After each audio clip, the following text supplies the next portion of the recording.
Magandang gabi po mga kasangbahay. Ako po si Attorney Mimi Sandoval Sebrio at ito ang Huntahang Ligal.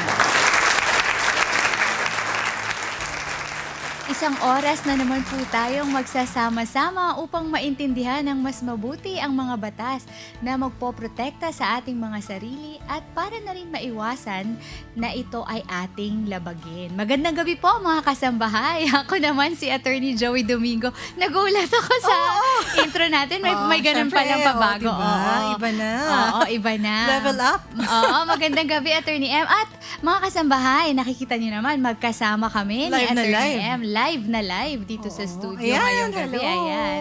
Ayan, kitang-kita. O, di ba? Oo. Masaya tayo, Attorney Oo, M. excited ako. Oo.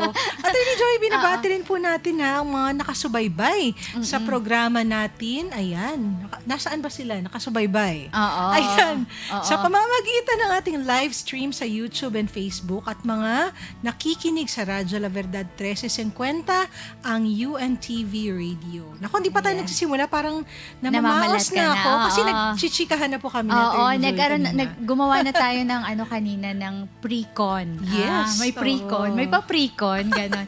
Hindi, para naman maibahagi namin ng maayos, ng mas maayos. Hindi ko alam kung mainit yung aircon, pinagpapawisan ba ako sa topic. sa topic natin. Sabihin na natin, although kung nakasubaybay yung ating mga kasambay sa nakaraang pagtatanghal namin ni Attorney M, alam nyo na ang pinag-usapan namin nung nakaraan, tungkol nga sa nangyayaring impeachment ngayon sa ating bansa involving our Vice President.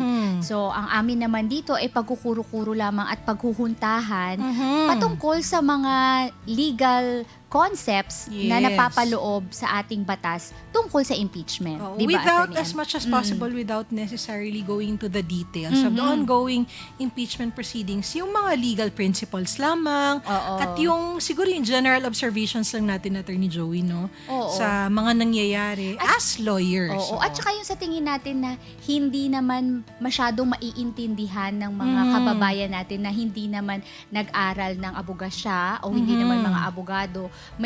Syempre may mga pagtataka na bakit pwedeng ganun, bakit pwedeng ganito. Kasi meron tayong tinatawag na, sinabi ko na rin ito nung nakaraang pagtatanghal, Attorney M, substantive law at Yes. procedural law. Yung Yes. substantive law, kung ano yung batas patungkol sa impeachment. Yung procedural law naman, ano yung tamang proseso Hakbang, o yung oo. hakbang. Yung mga sunod-sunod na steps, ano yung mga allowable procedures kapag nagkakaroon ng ganitong paglilitis. Oo. Pero Attorney Joey, bago tayo, kasi syempre may napag-discuss na tayo and then another topic na naman patungkol sa impeachment.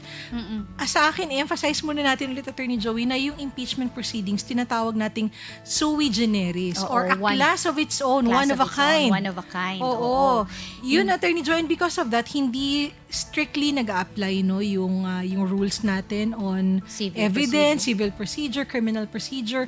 Mayroon pong sariling mga panuntunan na kailangan pong sundin and then nag-a-apply suppletorily Ayun. lamang po yung ating mga Oo. procedures patungkol sa kung halimbawa nagkakaroon ng hearing sa korte, Attorney Joey. Pag sinabi diba? nating suppletory, yung available na rules sa ating procedure or yung ating remedial law, pwede siyang mag-apply doon but not necessarily strictly Oo. kasi yung civil procedure natin naiiba siya sa criminal procedure. Magkaiba May din mga yun. Oo, Oo. may mga pagkakaiba, 'di ba? Iba yung subpoena, iba yung Yes. summons. 'Yun. Yung summons sa civil 'yon. Yes. Yung subpoena sa criminal, Criminal, 'yon. oo. Oo. At meron din sa ibang Baka may branches mga ng law. quasi-judicial, Oo, quasi-judicial bodies. agencies. Oh. Pero dito, Yun nga, dito kasi sui generis, kakaiba. So, hindi strictly ka mag-adhere sa rules na ganito. In fact, Attorney Joey, may rules on impeachment yung sa House of Representatives doon sa level na insofar as they are concerned. And then sa Senate, dahil nga kapag ka nag-start na yung impeachment trial sa Senado, sila po ay nagiging senator judges. No? So, hindi po legislative in nature yung trabaho nila. Kung hindi, nagsisilbing parang huwes. No? O parang correct. senator judges nga ang tawag sa kanila. Oh, Oo. that's why sinasabi natin, Attorney M, na during a trial, 'di ba, yung prosecution o yung kabilang party rather, kapag nagpe-present na sila ng witness tapos magko-cross yung kabila, may mga objections, pwedeng ma-sustain, ma-overrule, na-discuss natin yan nung nakaraan.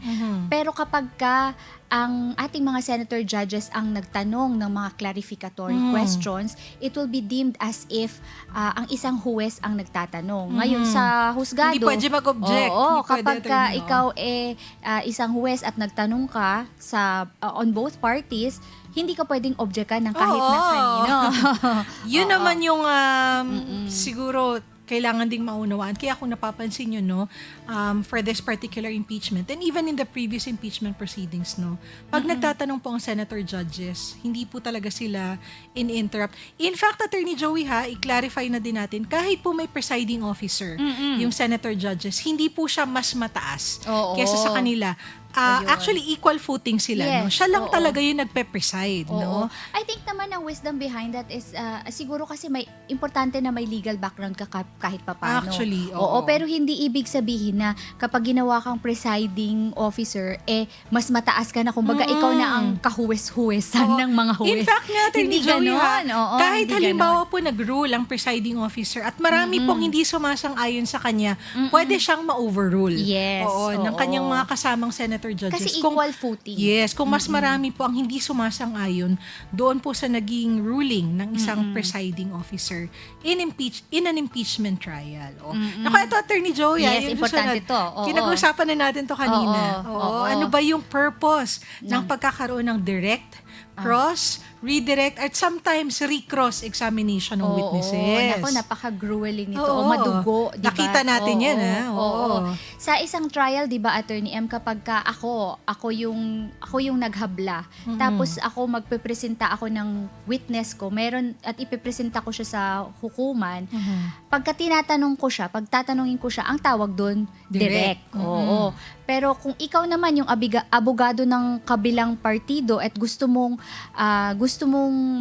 i-test yung kanyang credibility kung talaga bang nagsasabi siya ng totoo, tawag doon cross naman, cross-examination. So ang sequence niyan, mauunang direct, Oo. tapos magko-cross-examine ka, tapos magre-redirect ang... Kung Oo. mayroong sigurong nais linawin doon sa Oo. cross-examination, no? Oo, and recross. Sinasabi Recross. nga natin kanina, minsan kasi sa rules, hindi minsan, talagang nakapaloob sa ating procedural rules na kapag ka nagko-cross ka, ang iko-cross mo lang is yung mga tanong na na-cover Nung direct. during direct. Pero mukhang hindi naman masyadong nasusunod. Kaya nga sinasabi ng presiding officer, no, yun nga, we do not adhere strictly to the rules. And sometimes, kahit hindi naman na-cover, hinayaan po na pasagutin kasi nga, sui generis nga, no, a class of its own. So, halimbawa naman, interesado talaga yung senator judges na, nga ba, ano nga ba sagot dun? Kahit hindi na-cover ng direct examination, pwede pong payagan ng presiding officer, no, na sagutin yung katanungan halimbawa ng counsel for the defense, no? So, but yun nga, Attorney Joy, balik tayo dun sa direct muna kasi nga, ang prosecution, balik tayo dun sa konsepto ng due process, no? So, syempre, kung ikaw ang nag-a-allege, ikaw ang may burden to prove. So, kung ikaw ang nagsasabi na talagang impeachable officer at may impeachable offense talaga, ikaw muna ang magbibigay ng mga patunay. Yes. Kaya ikaw ang magpipresenta muna ng witnesses and then ikaw ang magkakonduct ng direct examination. And then after that, ikaw cross naman ng counsel for the defense. And Oo. then babalik sa redirect and then recross. So, Attorney Joey, syempre, trial lawyer si Attorney Joey. Kapag direct examination, ano ba yung gustong mangyari nung counsel? Bakit siya nagde-direct examination? Siyempre gusto niyang ibahagi nung witness niya, ibahagi sa hukuman kung ano-ano yung mga ebidensya na gusto nilang i-present to prove the whatever it is that they are accusing yung kumbaga yung nasasakdal dito sa case na to, no, ipo-prove nila within the bounds of the law. Kaya nga Yes. sinasabi natin may mga grounds for objection kasi pagka direct mag-a-apply dito yung bawal yung yung mga leading questions. Pagka sinabi mong leading questions, usually it's answerable by yes or no kasi nandoon na lahat sa katanungan yung sagot. Mag-yes or no ka na lang. Oo. So kapag ka nasa direct ka o kumbaga ako nagpipresenta ako ng witness ko, bawal sa akin mag-present ng leading questions. Oo. But in any given case, so whether nagdi-direct, nagko-cross, the opposing counsel can always give an objection. Yes, Diba? oo. Yun So, na yung, nakikita naman natin yan, di ba? Oo, yun yung sinasabi ko kanina, baka hindi malinaw sa ating mga kasambahay. Yung mga grounds for objection na nire-raise ng mga abogado. Halimbawa, Attorney M, yung competent, di ba? Oh, The yan. witness is incompetent. Oo. Minsan may naririnig ako nagsabi na, ano bang ibig sabihin ng incompetent? Kaya nga dinala siya dyan para Kasi- maging witness. Oo. Hindi po yun yung ibig sabihin ng, yung literal na meaning ng incompetence kapag ka nag-o-object yung abogado, di ba, Attorney M, na incompetent. Oh, Oo. ano nga yung ibig sabihin? Pinag-usapan namin natin ni Oo, Joey. pagka sinabing, halimbawa, Attorney M, kukuha tayo ng sample, total pinag-uusapan na rin naman natin yung impeachment. Halimbawa, tinatanong yung witness tungkol sa isang DOJ resolution. Kapag ka, oo, di ba? Oo. Kapag ka nag-object yung prosecution during the cross, kasi tinatanong siya tungkol sa isang resolution na hindi niya nakita, hindi niya na-perceive with his own senses. Ibig sabihin, hindi niya narinig, na-amoy, na-experience, not with his own senses. Ibig sabihin, incompetent Oo. siyang sumagot. Otherwise, As to the question Oo. only, hindi siya as a person, but Oo. as to the question being raised to him. Oo. Hindi Otherwise, siya, magiging hearsay yun. Oo, kasi nga wala siyang personal knowledge about that, di ba? Which is, bawal talaga yon kasi hindi niya nga alam. So, why will you ask him about a document na hindi naman siya aware of dahil hindi naman talaga siya nakaperceive or wala siyang participation in whatever shape or form doon sa particular document na yun. So, the opposing counsel can object and say, the witness is incompetent to answer that question. Oo, Hindi dahil incompetent siya, but hindi niya talaga masasagot yung tanong mo. Oo, dahil hindi niya na-perceive whatever circumstances surrounding the question are rather. Yes. Diba? Hindi niya nakita, hindi niya mismo sariling, kumbaga wala siyang personal knowledge. Yun na lang. Oo. Ito naririnig ko din na nitong mga nakaraang impeachment trials, compound questions daw. Ayun. Kasi ang dami mong tinatanong all at once, di ba? Oo. Dalawa, tatlo. Alin ba doon ang gusto mo tanong? Oo. Isa-isa lang, di ba? Correct. Oo, Para hindi, totoo yan. hindi malito yung witness. Oo, pati yung badgering the witness, Oo. yung kumbaga kung Nako. ikaw yung abogado, syempre naiintindihan naman natin na syempre we're all human, na-frustrate tayo, lalo na kung whichever party you belong, Yes. nasa defense or prosecution ka, kung hindi mo nakukuha yung sagot na gusto mong ma-extract from the witness. Kaya lang, as lawyers, alam natin yun na hindi ka pwedeng makipag-argue sa witness. You can only propound questions, Attorney Yes. M, di ba? Hindi ka pwedeng mag-badger, kaya nga kasama yan sa grounds of objection, badgering the witness, di ba, Attorney M? Oo. Kasi syempre kung ikaw yung nasa witness stand, I guess, Attorney Joey, no, syempre may human element naman talaga to, di ba? Part yan na parang strategy din. Could be, Oo. di ba, na pwedeng na-intimidate yung witness, di ba? Oo. Napapagod din po yung witness. Imagine Oo. mo, nakasalang ka dyan for 8 hours, 5 hours. Medyo Oo. napapagod ka rin, di ba? Mabuburat ka din. Oo, nai-stress ka na din, Attorney Joey, no? So, as much as possible, talagang dapat nire-respeto din natin ang karapatan ng isang witness, di ba? So, hindi mo tinatakot, hindi mo ini-intimidate. But however, it is the Strategy ng lawyer. strategy. But at the same Oo. time, discarded din dapat ng opposing counsel na pag nakikita niyang medyo, parang ini-intimidate mo na yung witness ko. Oo. Diba? Syempre, mag-object ka na. Oo. Naturally talaga mag-object. Ako talaga as a trial lawyer, very protective ako sa mga witnesses. Kasi hindi biro yung pagdadaanan nilang tetestigo sila on the witness stand, di ba? For That's the case. true. Oo. Lalo na yun nga. In this particular case, no, parang walang time limit, di ba? Oo. Kasi na-extend. Although they said na parang parang one day, one witness per day rule, pero hindi natatapos kasi. So, hindi mo naman pwedeng sabihin, hanggang dyan lang yung cross mo, di ba? Hindi Oo. pwede kung hindi pa tapos. Kasi Oo. madideprive naman sa right to due process. Totoo, pero Either party. nakaranas ako ng isang huwes before na talagang strictly ini-implement niya yung one day, one witness rule. Talagang Oo. ang hirap. Isipin nyo, yung ibig sabihin kasi ng one day, one witness rule, sa isang araw na yan, matatapos ang Dapat. direct cross, redirect, and recross. Isipin mo naman, dun sa direct cross, redirect, and recross na yon, dapat makapagtanong na lahat nung kung sino mo magtatanong. Oo. Iko-consider mo pa yung senator judges, ilan sila. Oo. Diba? At yun nga hindi mo pwedeng questions yan. although may time limit naman ng senator judges, but whatever they want to ask under the sun, no?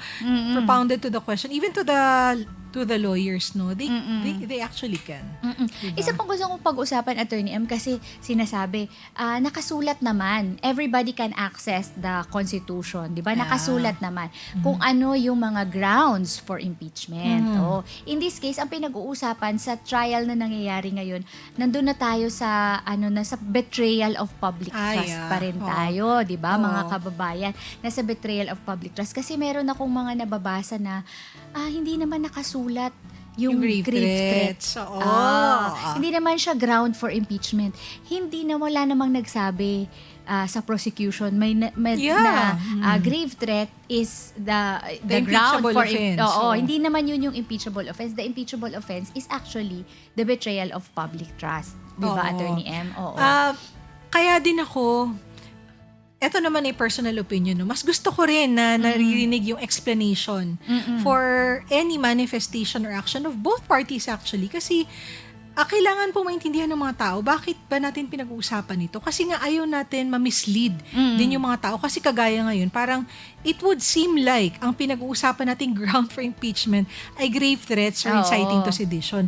Which is not the case, Oo. di ba? Kailangan Correct. idugtong natin na etong pinag-uusapan natin ay because these actions are tantamount to betrayal of public trust. Yun yung Ayun. kailangan nating i-connect, Oo. which is the impeachable offense provided under the Constitution. Oo, yun yung nakalagay sa charge. Oo, yun yung ibig namin sabihin. Hindi po ni yung grave Attorney M. threats per se, di ba? Oo, ang nakalagay sa charge is yung betrayal of public trust na kaya pinag-uusapan na yung grave threat is tantamount to betrayal of public trust. Kasi nga naman, ayon dun sa allegation pa rin, syempre pinapaliwanag lang Oo. natin, di ba, Attorney M?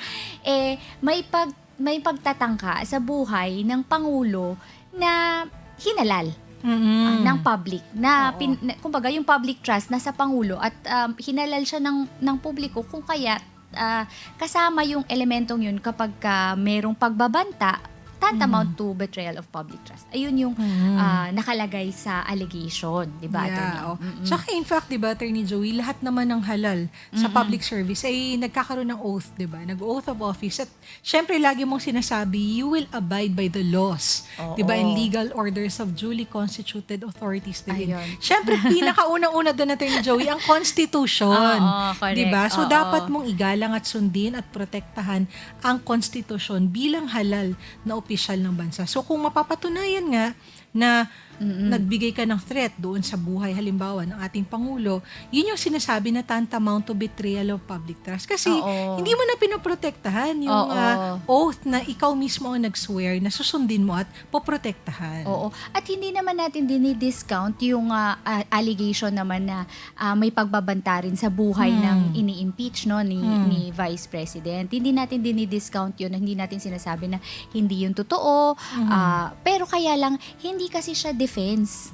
Kasi hindi siya, yung sinabi mo nga kanina, off-cam, Attorney M, apples to apples, di ba? Hindi siya ganon. Oh, hindi ganon. Kasi nga, ang sinasabi natin, meron siyang allegation na may pagtatangka sa buhay niya, which kailangan niya pa ring patunayan. Whereas, yung ibinibintang sa kanya ngayon na nakalagay sa complaint as an impeachable offense, merong pinipresent na proof yung prosecution na consummated, Oo. na nagawa. At this Oo. point, Attorney Oo. Joey, hindi naman dinedeny Oo. ng defense. Oo, So yes, yun yes. yung gusto lang naming linawin without necessarily giving favor to either of the parties. At this point, ito yung assessment namin.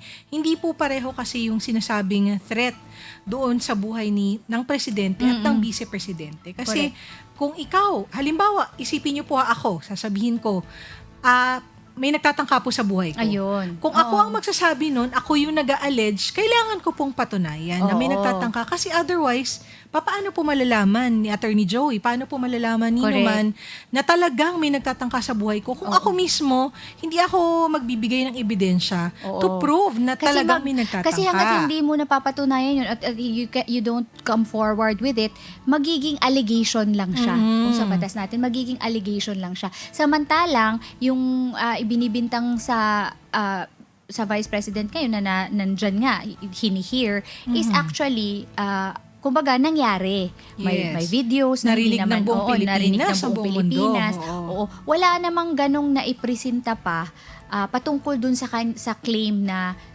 siya rin. At kahit na kumbaga, for the sake of argument, ipipresent niya yun, hindi pa rin yung defense, Attorney M. Hindi siya magiging in pari delicto. Oo. Diba? Meron kasi tayong principle sa batas na in pari delicto na tinatawag, na may pagkakasala ka sa akin, kaya yung pagkakasala ko sa'yo, hindi mo pwedeng i-complain kasi ikaw may ginawa kang dahilan ng nagawa ko. Parang gano'n. In pari delicto, both are at fault. Parlance, parang quits tayo. Hindi gano'n Hindi diba? gano'n. Magkaiba po yun. Kahit na, given, kunyari, ilagay natin sa, kumbaga, yung argument ng layman na hindi may nagtangkarin, hindi pa rin siya defense dun sa Again, babalik tayo dun sa legal principle na you do not put the law into your own hands, Correct. Attorney Joey, di ba? Kasi paano ko ba? Alam mo, parang talagang nag-analyze ako and talagang nagko-contemplate ako sa mga nangyayari. Diba? Kasi, gusto kong maisip natin lahat, no? Na, as a society, paano mo masasabi na mali yung isang act, 'di ba? Yung basic principles in law, in criminal law and other aspects of, 'di ba, yung introduction to law, Attorney Joy, para sa mga law students. Bakit ba tayo may umiiral na batas? Kasi gusto natin ng maayos na lipunan. 'Di ba? Kung ang isang bagay ay hahayaan nating gawin ko, just because ako ay isang abogado, justified na gawin ko. Kung i-imagine ko mabubuhay ako sa ganung mundo na justified at allowed sa lahat ng tao yung ginawa ko, will we live in an orderly society? Di ba? Kung okay lang lahat yung gagawin ko. Kapag ako pala ay tinakot, okay lang pala na ako ay magtangka din at manakot din ng iba. Di ba? Kasi iba yung pananagutan ng ibang tao sa akin. Iba naman yung pananagutan ko sa ibang tao. Iba rin kasi ang expectation, especially when you are holding a high office, Attorney M. Yes. Kumbaga, limited talaga yung actions, hindi ka basta-basta, hindi mo pwedeng sabihin, hindi kasi, pinagtangkaan ako may nagtatangka rin sa akin. Tatakutin, diba? Hindi siya pwedeng ganun. Sabi ko nga, hindi siya sapat at hindi dapat na ganun yung maging reaction mo, no? So, kasi ang reactions ko, ako ganun, dapat i-report ko talaga yun. Kasi kung talagang legitimate na may tangka sa buhay ko, siguro, Attorney Joy, matatakot ako ng todo, no? Taga magre-report ako, ugnayan ako, di ba? And I will make sure na mapaprotektahan ako. Kung ganun po talaga yung tapos scenario. pinag-uusapan din nila, Attorney M, eto na nga, yung hindi magre-report ka, itong sinasabi nga nila, yung pagtatangka sa buhay ng ating Pangulo, hindi naman siya nag-file ng sarili niyang complaint na siya mismo as the threatened person, o kasama nung mga iba pang pinagtangkaan, hindi naman, na may pinagbantaan, hindi naman nag-file. Paano magiging valid yung complaint? Nasa mandato po kasi ng nag-file, NBI if I'm not mistaken, nasa mandato nila na paimbestagahan yung motu proprio nga. Yung motu proprio, Attorney M. Ibig sabihin, on its own instance, hindi na kailangan ng prompting or hindi na kailangan na meron pang nag-motion o merong mag-request na kabilang party. Saka di ba, Attorney Joy, it's a public crime, di ba? So, hindi kailangan actually ng private offended party in that case kasi it is the state, di ba, that will pursue. Ganun nga, dahil ang goal natin is magkaroon ng orderly society. Ang usapan na lang dito, Attorney M, is kung mapapatunayan, mapapatunayan ba, is there sufficient evidence to prove that the allegation actually is tantamount to betrayal of public trust. Pero at this point, bago tayo para lang hindi maputol yung ating train of thought, no? Mayroon po tayong 4 articles of impeachment. So, isa pa lang. So, grave threats, mayroong susunod confidential funds, and then bribery, and then unexplained wealth. So, ngayon po ang naging process po dyan sa Senate Impeachment Court natin, no? Mauuna muna yung prosecution na magpresenta ng kanilang witnesses. Correct. And then to have their direct cross-exam. And then once they rest their case, no? Then it is the time of the defense. Para pero hindi pa sila magre-rest, Attorney M, hanggat hindi nila natapos yung 4 na articles. So actually ngayon, hindi pa yun. Yung 4 Attorney M, nasa ano pa tayo? Di ba nga sinabi mo kanina, grave threat, confidential funds, bribery and unexplained wealth. Nandun pa tayo mga kababayan. Nasa grave threat pa lang tayo. Yun pa lang ang pinipresenta ng prosecution. Nako, So, kapit lang. Pero yun nga, at this point, nandoon pa lang tayo. Siyempre, bigyan po natin ng pagkakataon ng defense din. No? Para madinig din po natin ano ba ang kanilang arguments. No? Ano ba yung legal theory nila kung bakit hindi dapat ma-impeach ang ating Kung vice-presidente. bakit hindi siya tantamount to betrayal of public trust. Mahaba-haba pa po itong diskurso na to. At kami din, Attorney Joey, mahaba-haba pa. Madami pa po tayong pag-uusapan patungkol sa mga batas at reglamento kaugnay nitong nagaganap na impeachment trial sa Senado. Kaya naman po, dyan lamang kayo at magbabalik pa ang Huntahang Legal.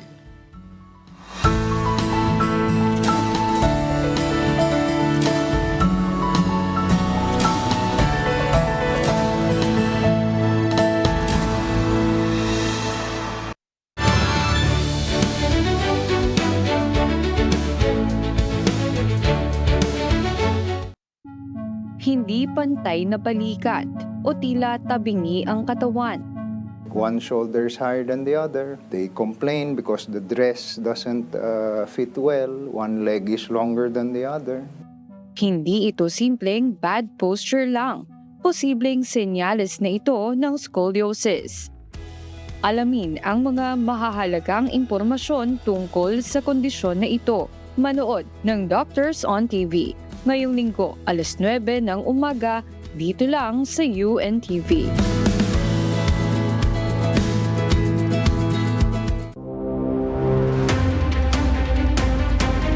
Ngayong Sabado sa Ang Inyong Kawal, ating tunghayan ang matagumpay na air operators at mga piling mandirigma ng 710 Special Operations Wing, mga elite warriors na sinanay para sa mga misyong nangangailangan ng tapak, disiplina at kahandaang magsakripisyo para sa bayan.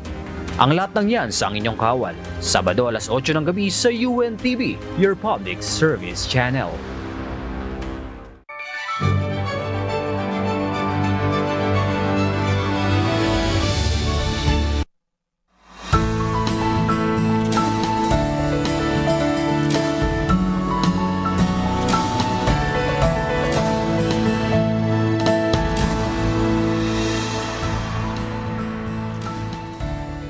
Ayan, nagbabalik ang Huntahang Legal. At sa ating pagpapatuloy, mga kasambahay, ang topic pa rin natin ngayong gabi ay Impeachment Rules, Principles, and Legal Maxims Part 2. Ayan, kasi nung nakaraan pinag-usapan na natin, nabitin kami ni Attorney M. So kanina ang pinag-uusapan natin, Attorney M, is yung Direct, cross, redirect, recross. Naputol tayo dun sa 4 na articles for impeachment. Sabi oo. natin, 'di ba, yung betrayal of public trust, kaya pinag-uusapan ang grave threat. Hindi grave threat yung grounds for impeachment. Betrayal of public trust, yung tungkol sa confidential funds. Tapos, ano yung pangatlo? Bribery and unexplained wealth. Dun sa sinasabi natin, Attorney M, kanina, yung process ng pagdidirect. Direct, cross, redirect.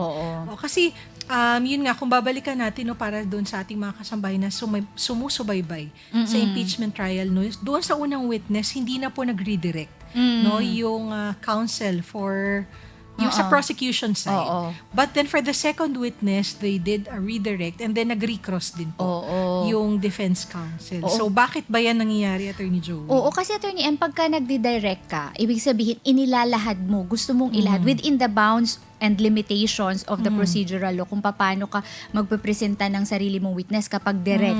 'Di ba? As a lawyer, kunyari ikaw yung magpepresenta ng witness mo to build your case as kunyari sa prosecution. Para saan ba nagte-testify si witness? Kaya 'di ba bago nagpe-present ng witness, sinasabi mo na offer para of saan ba to? Ano ba tong testimony niya? Yun yung ibig sabihin kasambahay ng mga kababayan, yung offer of testimony. Ibig sabihin, sinasabi yan bago mag-testify yung witness, ano yung purpose ng testimony, ano yung ilalahad ng testigo or ng witness. Ngayon, kapag halimbawa ako nag-present ako ng witness, Attorney M, tapos nag-direct ako, yung within the bounds of the procedural law. Pagka ikaw nag-cross, ang mga maitatanong mo lang sa witness kasi answerable by yes or no. So, mga leading questions lang yun. O, di ba? Kumbaga, strategy ng lawyer na ikakahon niya yung witness eh. Based on his defense. Oo. 'Di ba? Yung sasagutin mo lang, wala kang ipapaliwanag sa akin, sasagutin mo lang ako ng yes or no. O ngayon, kapag ka merong, halimbawa, 'di ba, meron tayong napanood natin, 'di ba, nung nakaraan Attorney M, sabi nung witness, may I qualify? Oo. Sabi ng lawyer, No, you may not. You may not. Oo. Kasi, pagka nagko-cross ako, talagang meron akong gustong ipakita sa husgado na, yes, ang sagot mo yes, ang sagot mo no, hindi ka pwedeng magpaliwanag. Strategy din yun, legal Oo. strategy Pero din yung yun. Attorney Joey, strictly speaking, no? Yes. In criminal cases, Yes. dahil nga sui generis tong impeachment cases, naririnig nyo naman po, mga Oo. kasambahay, nagpapaliwanag yung witness at pinagbibigyan. Oo. So kasi, ako pakiramdam ko, kung ako rin yung senator judge, sige na, pasagutin mo na para malaman paliwanag. ko. Oo, totoo. Kasi otherwise, sa haba din to kasi, i-cover na naman sa redirect. Diba? So, tanungin mo na lang, sagutin nyo na At lang. saka So, sa hindi Senate- naman bound ng strictly ng ng rules. Oo, tsaka as a senator judge, pagka nalalabuan akong ganun, ako na lang magka-clarificatory Oo, question. pwede rin. Hindi naman ako pwedeng objectan ng kahit na Oo. sino, 'di ba? So, pagka ganun, kumbaga nakahon yung witness sa yes or no, yung purpose ng redirect, para magre-redirect ako on that question na nakahon mo yung witness ko Oo. para magpapaliwanag, mahayaan ko siya, mabigyan ko siya ng pagkakataong magpaliwanag. Oo. Halimbawa, sumagot ka ng yes dun sa isang tanong, sa redirect ko, sasabihin ko why. Oo. Oo, di ba? Why is it na yung sagot mo doon, yes. Hindi ko naman sasabihin why is it that you answered yes. Sasabihin ko yung question, di ba? Pagpapaliwanagin ko yung testigo para doon sa redirect na ipaliwanag. O para Diba? mas maunawaan din, no? Oo. Ng course, in this case, ng senator judges, bakit siya nag-yes or nag-no doon sa question during the Oo. cross? O pag gusto mo namang patunayan na talagang hindi credible yung witness, ikakahon mo ulit yung testigo ko sa recross. Using yes or no questions. Ulit Kaya na naman. nagkakaroon ng yes, oo. Taka, Attorney Joey, natatapos ba yung sa recross? Pwede bang hindi pa? Natatapos hindi na pwede. sa ano kasi direct, redirect, Direct cross, direct cross, redirect, recross. recross. Sa recross na tapos. tapos na. Oo, sa recross Pero na kasi kung wala nang katapusan. walang katapusan, Attorney M. Oo. Oo. Pero yun nga, in this case, yun nga, kagaya ng sinasabi namin na Attorney Joey, again, because this is sui generis, no, what usually happens, right now, no, it is in fact the senator judges who seek clarification and walang makaka-object doon, di ba?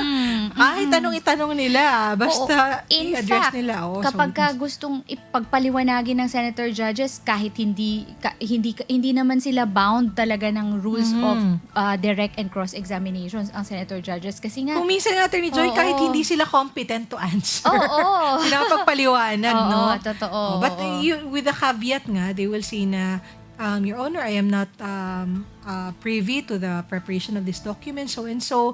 But sa palagay ko, minsan tinatanong siya, hindi, sa palagay mo. Di ba, palagay mo. As a lawyer, Oo. okay, sige po. Pero yun nga, kailangan may disclaimer ka or may caveat ka din na I'm not, in fact, Oo. competent to answer this question. But to satisfy Your Honor's curiosity, then I will answer, blah, blah, blah. Di ba? Oo.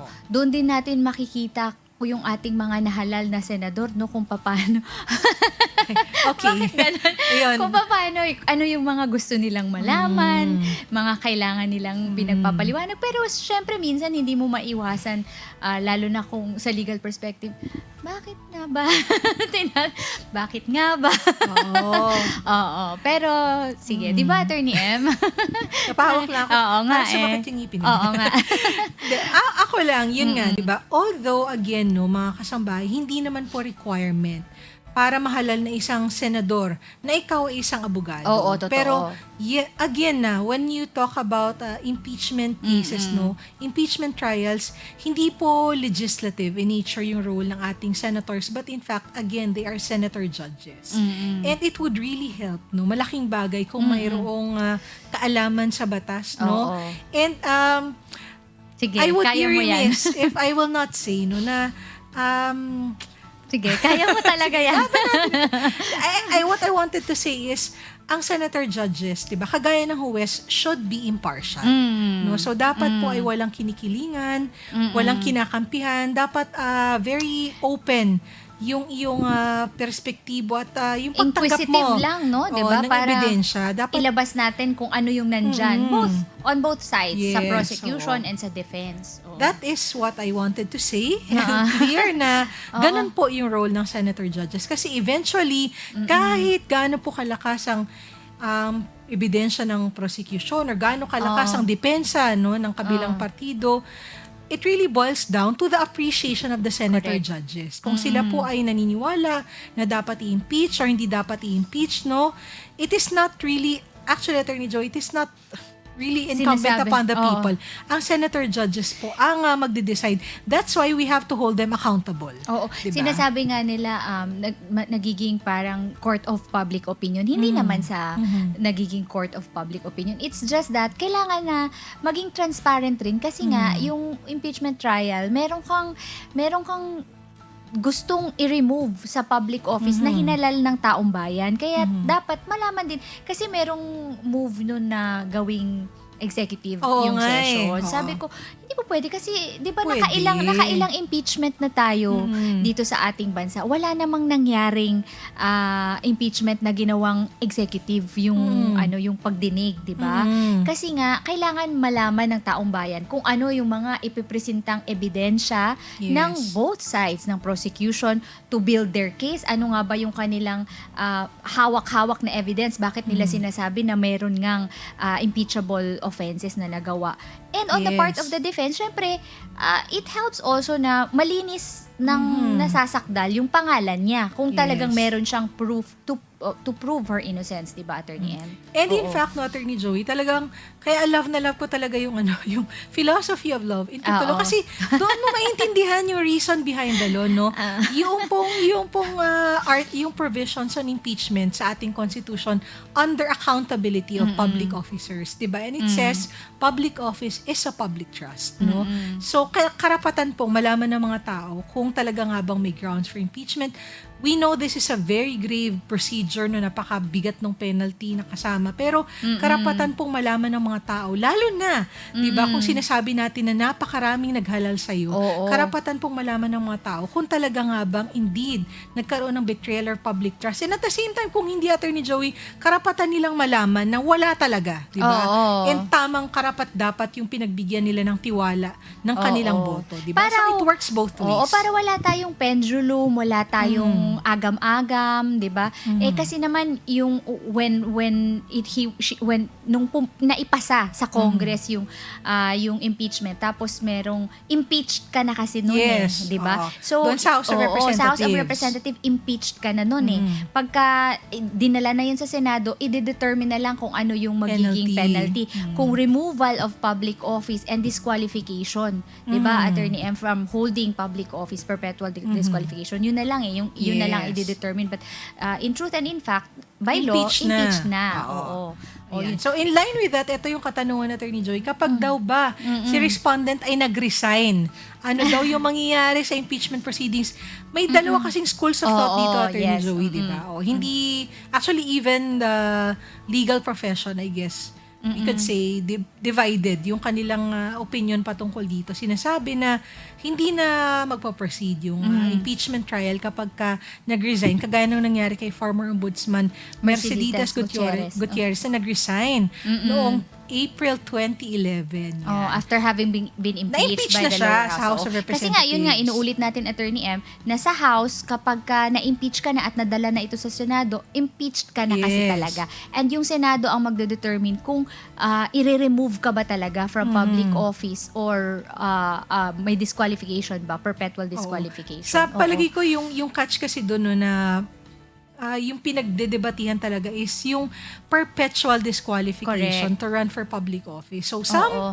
people are saying na kapag ka nag-resign na, wala nang basis for the impeachment trial to continue. Oo, kasi nag-resign na. oo. Isa yun sa mga, di ba, Oo, umalis possible na siya. na penalties. But then may pangalawa kasi, yung Yung perpetual disqualification. So, kailangang i-determine pa rin, ituloy ng Oo. Senado para matuloy yung, kumbaga, magkaroon ng hatol dun sa part na yon. Kung magiging disqualified ba siya to hold public office later on. Kasi perpetual yun, di ba, Attorney M? Oo, but alam mo, yun nga, like what we are saying, Attorney Joy, wala pa kasing jurisprudence patungkol dito. Hindi pa to umakyat sa Supreme Court. Even I think in foreign jurisdictions, wala pang Oo. talagang determinative case or cases na So, makakapagsabi. wala pang precedent. Oo, wag naman sana ngayon. Oo. Nako, baka. Oo. Oo. Pero kasi parang hindi lang nga siya, 'di ba? It's not just a legal procedure, it's also a political procedure. Yes. Para Oo. kasing baka isipin din ng iba, kung nag-resign, ang tagal pa 'di ba? If we Oo. push through with the impeachment Yung trial, resources pa, resources, and the time, everything. effort, everything. So, Oo. it can Go can both be, ways. Yeah, it can Oo. go both ways. Depende again sa Oo. determination ng senator judges natin. Oo. So, May sinasabi ka nga kanina yung non-sequitur, Attorney ayun, M. talaga nating isingit. Oo, gusto Oo. nating isingit yung non-sequitur, di ba? Kasi lagi din nating Oo. napapansin, no, kapag ka nagtatanong or nagkakaroon ng debate or manifestation, yung sinasabi nating non-sequitur It arguments. does not follow. Yes, oo. Hindi dahil yes, Oo. posible rin na mangyari yung kasunod. Bigyan mo nga It ng does not- example, Naku, Attorney M. Yung paano ba layman to? example. Ano bang example ng non-sequitur na argument? Hindi porket kinuha ko, ibig sabihin, hindi paano ba? Ang hirap. Basta, Oo. non-sequitur is it does not follow. Sana Hindi naman- dahil nag-yes ka sa isang bagay, ibig sabihin ginawa mo rin yung isa. Ayun. Something like that. It does not follow, no? Para sa mga nag-aaral ng college. Oo. Kumbaga, sa- mutually exclusive. Yun na Oo. lang for Pwedeng layman. totoo to, pero hindi totoo ito. Oo. Hindi sila magkasunod or hindi sila pareho. No? Oh, yung mga non-sequitur arguments kasi meron kasi mga ganong tanong, 'di ba, sa during the trial kaya napag-usapan namin ni Attorney M kanina na may naunang tanong tapos yung kasunod na tanong non-sequitur, 'di ba? Yung naunang tanong. Ako, ayoko nang magbigay. May Ayun. naalala ko example, pero wag na lang siguro. Oo. Talaga ba? Oo, wag na lang. Oo. Baka hindi ka makatulog. Oo. Hindi, baka mas hindi ako makatulog. Pagka Mag-iisip sinabi ako mo, ng oo. ibang example. Pero madami pong ganun, no, na Oo. it does not follow. So, yun, para po sa mga nag-aaral, kahit hindi law students, no, maaral niyan basic principles in logic, non-sequitur, or it does not follow. So, Oo. importante Paano kung yan. illogical ka talaga, Attorney M? Yun ang problema. Huwag naman po ganun. Oo, tama. Ayun. Ayan, ako.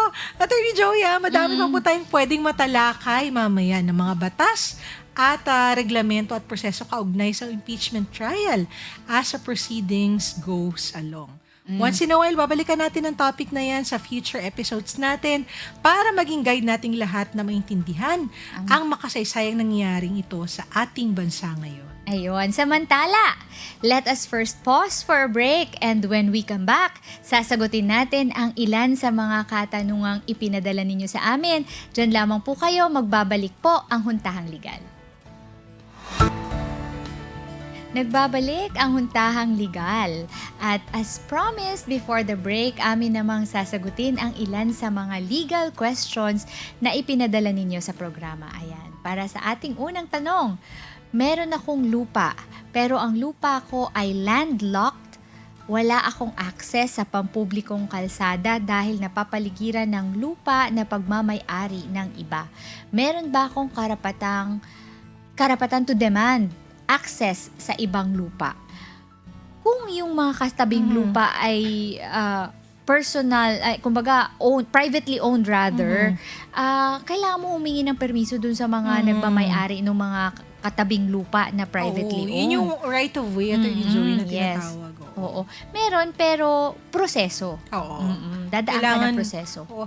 Pakiramdam ko, Attorney Joy, baka you can also check, di ba? Baka may mga annotation sa titulo ninyo or ng mga kalapit yung lupa. Kasi meron pong mga requisites para kayo po ay makahingi ng right of way, no, na tinatawag. Kasi kung talagang walang madadaanan, definitely kailangan pong maghanap ng right of way. Kasi nga po, hindi ka makakalabas kung wala. Pero yun nga, kagaya ng sinabi ni Attorney Joey, may proseso at may mga requirements po. Tingnan po muna yung titulo nyo at yung siguro makipag-usap po sa inyo mga kapitbahay para makita din po baka may annotations po sa mga titulo. And then, pumunta attorney sa Register of Deeds, no, Attorney Joey. Para May remedy makipag-ugnayan. naman, pero dadaan ka nga talaga sa proseso. Oo. Yan. Tsaka, para malaman ano yung dapat na right of way na pwede mong hingin kasi dapat meron yun yung pinakamalapit sa daan, pinaka-less intrusive. So, marami pong requirements na kailangan makomply bago po kayo pwedeng humingi ng right of way. Ayun. Ito naman, pangalawang katanungan. Is it legal for an employer to monitor an employee's online activity at work? Ano monitor? Parang ano naman yun, masyado namang Invasion of na-encroach privacy, yung oo. kanyang privacy. Nakalagay ba yun sa employment contract? Oo, parang Diba? hindi pwede yan, Attorney Joey. Kung hindi, baka tingnan natin, explore natin yung Data Privacy Act. Diba? Kasi nandun yun, baka yung expectation of privacy, diba? May Yeah. tinatawag tayong expectation of privacy, baka nalabag na. Oo. Sa palagay ko, Attorney Joe, hindi pwede yung i-monitor. Pero what happens in certain companies, no, mayroong mga website na ban. Hindi pwedeng ma-access. But yung provider muna mismo, Yes. binaban yan. And then, pwedeng i-limit yung paggamit ng screen Oo. time, phone time, di ba? Na, Oo. sige, you're free to use your phone, pero within your hours of work, you're not allowed to use your phone. Oo. Yun pwede yun. Pero yung i-monitor niya kung Kung ano yung yun, nakasulat, ay, sino hindi yung po kausap, pwede hindi po yun. pwede. Sobra naman. Diba? talagang violation niya ng right to privacy. Ayun. Ang sunod na katanungan, may client ako na hindi nagbabayad sa company namin dahil ako ang agent. Gusto ng company na sa akin ikaltas ang utang ni client. Ano ang dapat kong gawin? Hindi naman po pwede yun, Attorney M, na utang ng kliyente tapos ikaw yung magbabayad. Oo. Di ba, Attorney M? Oo, kasi kumbaga, you are not privy to their contract. No? Therefore, hindi ka pwedeng maging involved doon sa pananagutan or sa obligation ng client mo kahit ikaw pa yung agent. No? Wala naman kayong, anong tawag din, yung mga surety agreement na Oo. surety or guarantor na tinatawag na kapag ka hindi siya nagbayad, ako yung magiging liable. Hindi naman po ganun yung nature Oo, ng i-check mo. ahente, Oo, ng hindi, trabaho ng correct. ahente. Oo. Unless, pumirma ka as guarantor. Tingnan mo Oo. yung kontrata. Pero kung walang ganun, hindi. Oo. Ang hahabulin syempre nung agency or ng kumpanya will be yung client. Definitely hindi yung agent. At the very least, pwede niya sigurong medyo i-push ka ng konti na i-follow up mo naman yung client mo. Bakit naman hindi nagbabayad? Kasi ikaw yung nag-refer niyan, baka pwede namang i-check mo yung records and so on and so forth. But definitely hindi pwedeng ikaw yung singilin dahil wala ka namang Oo. kinalaman sa utang ng kliyente I-suggest mo na lang sa employer na na mag-file na lang siya ng small claims, tulungan mo na lang kung paano. But definitely, yung ikakaltas sa sahod mo, hindi po pwede yun. bawal yun. Bawal yun. Ito naman po ang susunod na katanungan. Paano ko po i-change ang last name ng daughter ko from her father's to mine? Kasi hindi po kasi nagsusustento ang ama niya. Nako. Attorney Joey, Ang hirap naman ito. alam mo, Oo. ito nga yung isa sa mga gusto ko sanang i-propose na bill para sa ating mga oo. sa miyembro ng Kongreso kasi hindi po siya Oo. pwedeng magawa at this point. Na yung Yes. magulang, yung nanay, once na in-acknowledge ng tatay, Correct. no, kahit pa Oo. illegitimate yung bata, pag in-acknowledge, hindi niya pwedeng Wala nang undo. papalitan. Oo, hindi wala niya nang pwedeng undo. papalitan. Kahit Meron- pa hindi nagsusustento, Attorney Oo. Joey. I remember sa time ni Ramon Revilla pa ito na yung mas napabilis yung i-annotate mo na lang yung pangalan ng tatay kapag may acknowledgement na siya na oo, anak ko yan kahit hindi siya nakapirma dun sa birth certificate. So pwede mong ipa-annotate na lang dun sa Kahit hindi na kunin yung last name ng tatay. Oo, hindi kapag ipapagamit mo nga. kapag ipapagamit, pagka oo. ipapagamit mo yung last name ng tatay, hindi siya rigorous process, kailangan niya ng may recognition, nire-recognize siya ng tatay na oo, anak ko yan, tapos i-annotate, tapos gagamitin na ng bata yung apelido kahit na hindi nakapirma sa birth certificate. Pag nangyari na yon, wala nang undo. Oo. Wala nang Unfortunately, oo. Pero yun nga, no, tayo ay mga ngalampag ng ating mga legislators, no, Oo. para po maisabatas ito. Baka pwedeng mag-amyenda ng existing laws natin as to the change of surname. Kasi nga po, naintindihan ko po yung predicament kasi very strong, for example, yung vowsy natin, no? 'Di ba? Pero halimbawa nga hindi sinusustento, halimbawa binubugbog yung anak or yung asawa, no? And gusto mo nang malayo, for example, no, doon sa tatay, pero inacknowledge ng tatay yung bata or siya yung talaga namang biological and legitimate father, hindi mo pwedeng papalitan basta-basta yung last name kasi nga po ang idea naman, I guess, ng batas dyan is maapektuhan kasi yung legitim ng bata, Yes, di ba? Yung oo. filiation ng bata kasi yun yung magpapatunay na kamag-anak siya ng tatay niya. no? Kasi illegitimately Yes, born oo. siya. So, yun naman yung reason behind the law. Kaya lang, yun nga, baka pwedeng magkaroon naman ng pag-aamienda na hindi naman mawawala yung Legitim niya. Oo, yung rights niya to legitim. Yung talaga legitimacy. namang, kung kaya namang patunayan through Oo. other records na siya yung tatay, pero mapalitan yung last name. Mag-congressman ka na nga. Marami tayong Marami tayong gustong Oo, marami tayong gustong diba? ipasang batas. Oo, kasi importante yan. Lalo na po para sa mga kababaihan, naiintindihan ko po kung gaano yan ka-importante. At Attorney Joy, pinag-aralan ko nga talaga to kasi gusto ko talaga tong maamyendahan tong batas na to. So, Sana, no? Abangan Oo. nyo yan, mga kasambay. Oo. Sa ngayon, ang Sana long cut... mai-file po. Oo, ang long cut lang yan, adoption. Oo, mag-file kayo ng adoption. Doon lang mapapalitan yung pero yung apelido. antayin natin, sana soon po maging katuparan po yan sa ating mga kababayan na nasa ganoong sitwasyon. Ayan. Para, may isa pang tanong. Pwede ko bang kasuhan yung babaeng nang agaw sa partner ko kahit hindi kami kasal, pero may mga anak kami? Wala pang kaso sa broken heart, paano? broken relationships.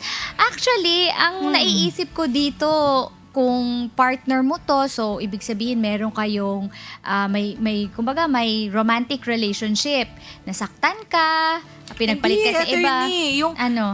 meron daw yung babae daw parang Kakasuhan. tinatry agawin yung kanyang partner. Kaya nga, magbabawsi nga siya. Doon sa partner niya. Hindi yung babae daw yung gusto niyang kasuhan. Hindi, kasi pag vowsy, kakasuhan mo rin yung partner mo. Oo. Pero kasi kakasuhan mo din silang dalawa. Pag vowsy kasi, hindi po pwedeng yung nang aagaw lang dun sa partner mo yung kakasuhan mo. Kasama yung partner mo na inaagaw. Pakiramdam ko siguro. Hindi naman best siya case- nagpapaagaw. Kung Oo. nagpapaagaw siya, dalawa sila. Pero best case siguro, Attorney Joy, case Ayan. for damages. Oo, Siguro, damages. Attorney Joey. Oo, pero wala pa kasi tayong batas for that. Oo, sadly. And also, Oo. just to emphasize, yun yung isa sa mga important legal implications of being married. Oo. Once you're married, then you will have the right to file Oo. cases against the person Pero na mahirap gustong agawin. din. Gustong agawin, mahirap din. Pagka sa lalaki, yun nga, amyandahan mo rin yung concubinage. Kasi ang hirap-hirap i-prove Oo. ng concubinage, ha? Actually, ang hirap. Kapag ka ang lalaki ang nangaliwa, napakahirap i-prove. Mm. 'Di ba, Attorney M? Yes, oo.